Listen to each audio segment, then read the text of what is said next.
Welcome back to another episode of Appraisal Adventures. Here we go. Okay, this isn't going to be the main focus of the Appraisal Adventures today, but this entire tub is Roosevelt dimes. It's ridiculous. There are 753 dimes in here. I went through them. There's nothing too much special. There was one that I pulled out.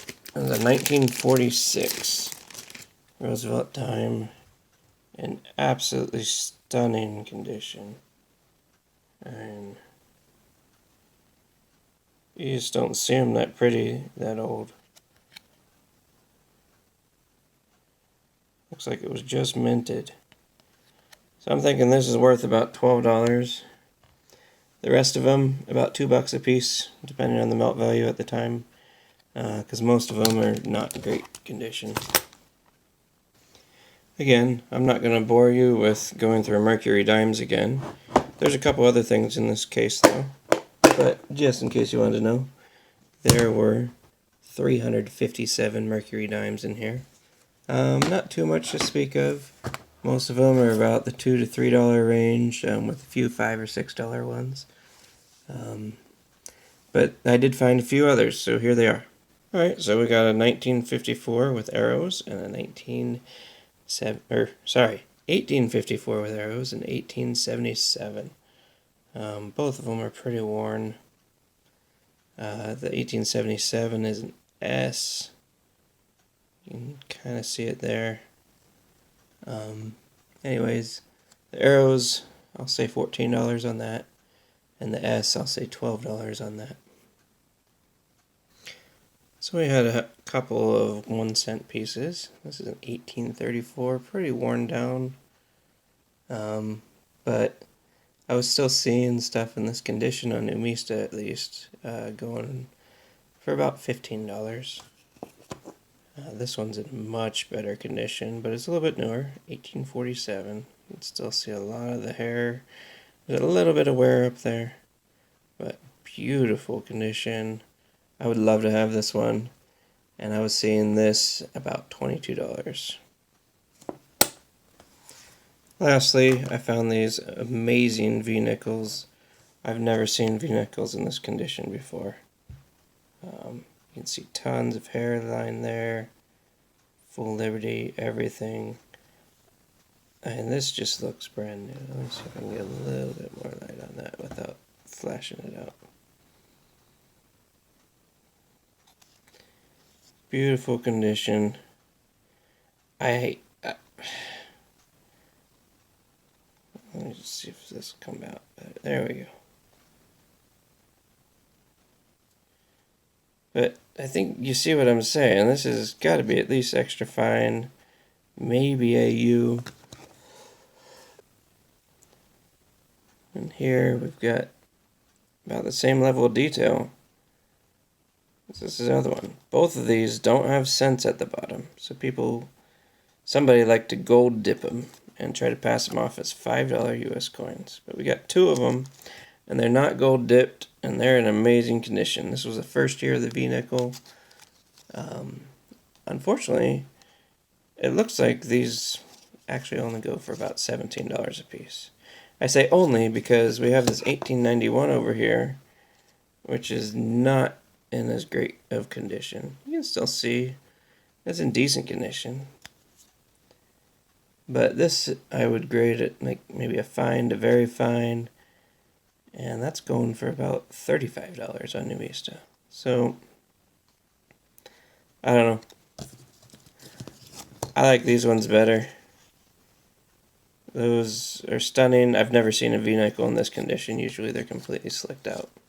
The last of the highlights come from this last case here. So this was mostly modern stuff, but we did find a few pretty interesting stuff. And we've got Sacagawea dollars, and we've got Susan B. Anthony's, but we also have Booker T. Washington commemorative. So this one, this was, let's see. Yeah, Booker T. Washington, I'm listing this at about $20. Some great condition. We already ran into one in this collection, so I like that one. We got an 1872 half dime.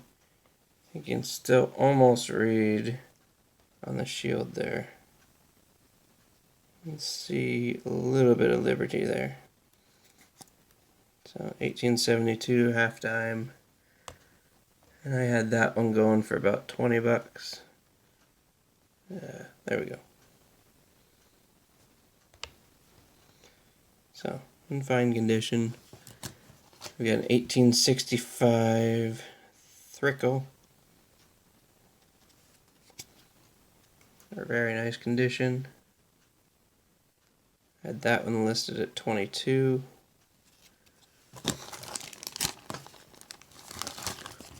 Oh, this was cool. So, you guys remember, well, I don't know how many actually remembers 1935, but this is the Orphan Annie's Secret Service decoder pin. Not for $150. I was seeing on eBay for about, 20 to 30 is about right there. Also ran into another one of these Paquette medlets. So we got Grant on one side. Oh, man, he's really struggling to focus. He seems to be missing his face. So this one's not struck terribly well.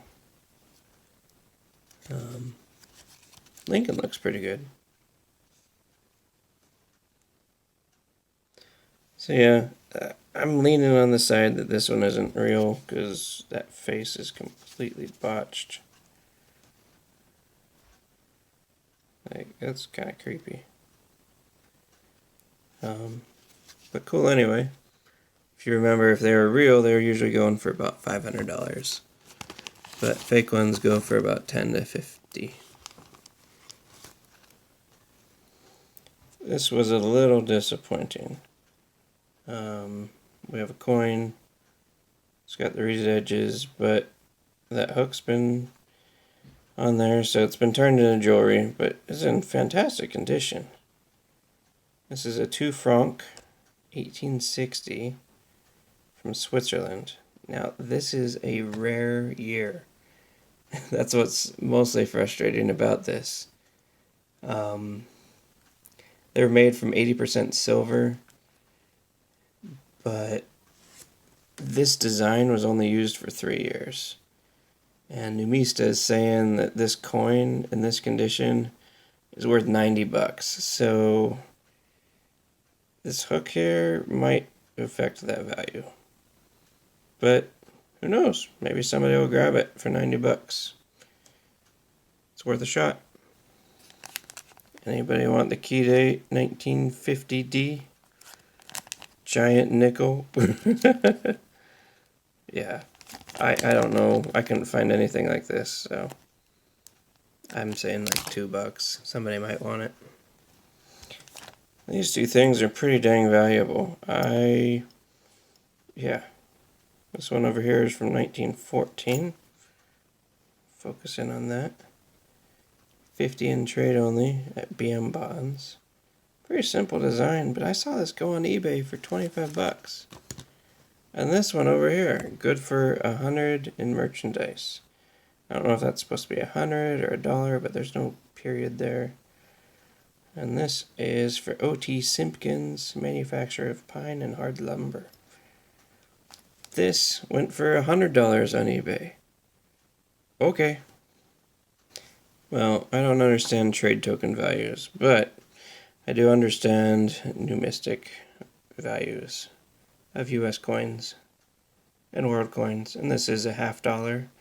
This is the Maryland and tercentenary.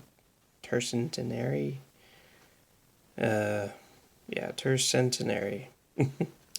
So that would be 300 years of Maryland, 1634 to 1934. It's a $50, 90% silver. Only 25,000 of these were minted. got some green going on, which is unfortunate. But because of the rarity, this tends to get overlooked, and I'm seeing $90 for this in this condition. Hope you enjoyed all these. I might combine it with another video. But until next time, we'll see ya. This has been Brad and Not My World Coins.